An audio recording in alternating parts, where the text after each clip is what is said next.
Marsa Szlok may be an industrious working man's village, but its sleepy charm is not lost on me, and I shall remember it fondly. I'm heading into Valletta to meet up with Father Zamit. But as I drive past Marsa Scala, my tummy begins to rumble. For although the fish may be caught in Marsa Szlok, it is definitely eaten in Marsa Scala. Paul Bianco runs a restaurant here, and I simply can't resist popping in.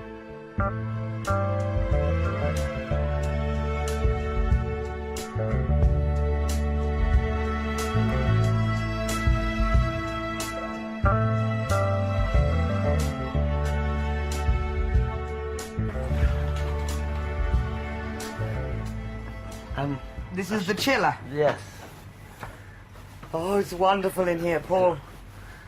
So, what is that? That's the grouper. It's a grouper, a fresh grouper, which has been caught by the line, you know.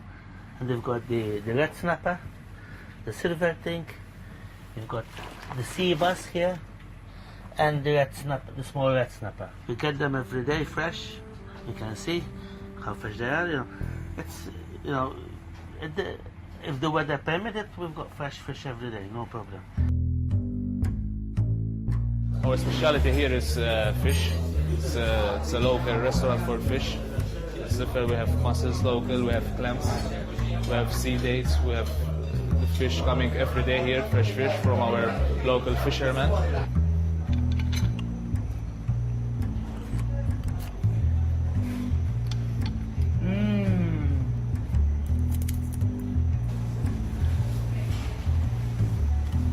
What do you think? I think that's brilliant.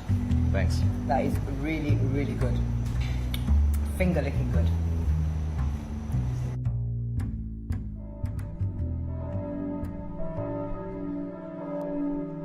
St. John's Co-Cathedral is Malta's most impressive church. It was built between 1573 and 1578 and became the place where the knights would gather for communal worship. It also houses 2 Caravaggio paintings. Father Carmel Zamit has promised me a private tour of this magnificent church, and I'm overcome with excitement. This is the building of the knights, really. When they were here, the Knights of Malta, they first of all decided to build Valletta. That was La Vallette who did it, you know, after the Great Siege. In 1565, the Great Siege was finished, and the Turks went away, but because of the experience of the Great Siege, La Vallette wanted to build a fortified city. So he had this planned out, and he also planned where to put the cathedral, which is in the center. I worked in Gibraltar for 20 years, because I arrived there in 1976 under Bishop Rapallo. Actually, Bishop Rapallo came here in 1974 to look for priests. Every chapel you see, it's thousands of euros. Well, if they're restoring, and this is all 24 karat gold. Yeah, yeah. And in the restoration, 24 karat gold was We are, for example, we are putting or restoring the last 2 chapels. That we spent already over 20,000 euros in gold, in you know, in what they put. So. Yeah, and this money is collected charitably? No, tourists, from tourists. Okay. Donations? No, they pay to enter. There is an entrance fee to come in. So in 75, actually, I went there for a month to have a look around. I remember the frontier impressed me. You know, I couldn't believe what I saw there at the frontier, actually, you know. People shouting across and showing babies. I thought this was worse than Berlin Wall. Now, apart from the cathedral, there's the museum on the other side, which we are going to refurbish completely in a couple of years, you know, because it was built in the 60s, but it's not up to date now, sort of. You know, we want to do something up to date. So once we finished all here, we are going to put all our energy and money into having a modern museum, let's put it that way, you know. At first, what he wanted me for, not only as a canon lawyer to do the marriage cases and that sort of thing, no, but also to look after the schools. So I spent up to 85 until, actually up to 87.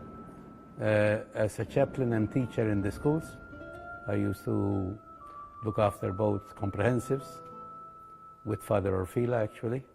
But we have churches in Malta where beautiful columns were taken away. And it was just a philosophy at that time, yes, you know? Yes. And then it went, obviously. But this, the effect of that period of time, the Nazarenes, left its effect. In fact, when it's finished, you see that the columns are not there anymore. And we kept it as it was now, you know, we didn't want to put it back to what it was originally, just to leave it as a history sort of, you know. And then with Father Devlin, when he became bishop, that's when I became parish priest in St. Teresa then, all right? And I spent a few years there. And then in 1991, I suppose, you know, I'm not exact, but in 1991, I went to Sacred Heart. It's not like in Gibraltar. Gibraltar, the British won the place. Here they didn't win anything. It was the people who asked them to come over, to protect them and to rule over them. Yes. You know, it wasn't a conquest in a way. It was just, the people said, you know, they didn't want the French. We had the nice, they are away. We had the French, they are no good, let's ask the British. And the British came in 1802, and they stayed up to 1964. That's when we got our independence then.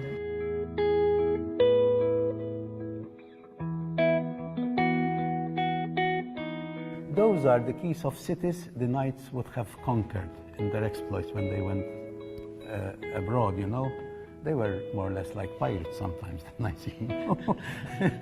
Well, Gibraltar, I spent half my priestly life there. When you think about it, now this year I'm going to be 40 years a priest, and 20 I spent in Gib. It all commemorate somebody, you know. It's to commemorate a knight or a prior or whatever it is, you know. And this one is here, drawn with the skeleton. They commemorate their deaths, really, you know. Yes, and in the long inscriptions that they have, they try to put across what they did in their life, what they achieved, sort of, you know. I learned a lot from Bishop Rapallo. Father Devlin was a different kettle of fish from Father Rapallo. I mean, Father Devlin was not a canon lawyer, he was not a theologian, he was a priest, a pastoral priest. He liked the people, he was always talking with people. He was the father figure, but he had a lot of wisdom too. This is the Aragon chapel, what we are going to go into. Now this is very ornate, isn't it? We thought the other chapels were ornate, this is even more. No. That is you beautiful see, those are the tombs of the Grand Masters, no? Right. The one who did this was Perellos. And there are two brothers. She is nursing. Is she nursing? Yeah, baby those Jesus? those are symbolic things, you know. In those, every tombstone has its symbolism. Let's put it that way, you know.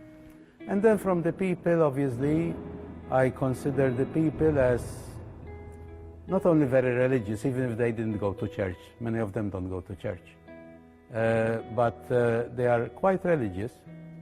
They are very generous, and I always found the people in Gibraltar very forgetful when it came to failures by the priests. They used to sort of forget easily when you did something wrong or didn't like it, you know, which was nice, really, you know. You knew you were safe, sort of, you know, if you made a mistake. Let me see, what chapel is this? It will say it here. Aragon, Auvergne. Cynthia de Giorgio, she's our curator and CEO.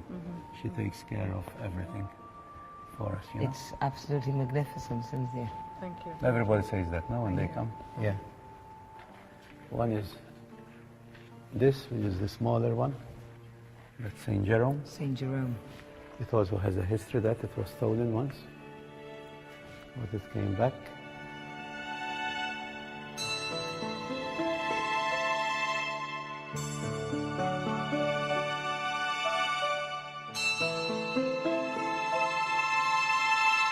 That's the most famous one. Yes. That's the biggest one he ever did.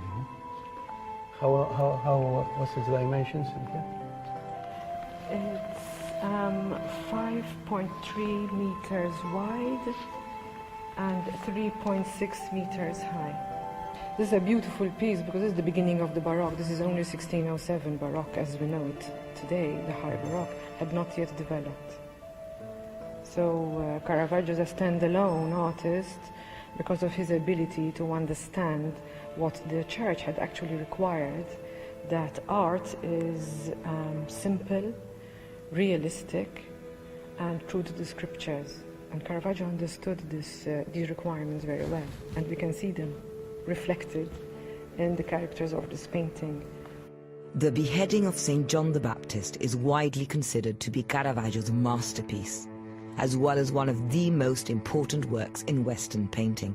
This is the only one of Caravaggio's works that bears his signature, which he has placed in red blood spilling from John the Baptist's cut throat.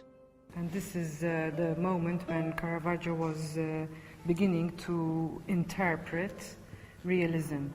And this is why his paintings are imbued with this awesome magnificence, which is different to the High Baroque that you see in the main nave, which is more festive in mood.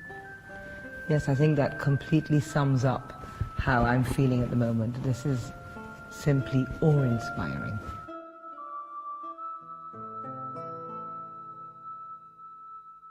I like the people. I like the people because I knew they appreciated what you did for them, and they were always ready to help. You know, they were not just there receiving, they could give also. So I enjoy Gibraltar immensely, really. Good feeling, won't you stay with me just a little longer? It always seems like you're leaving when I need you here just a little longer.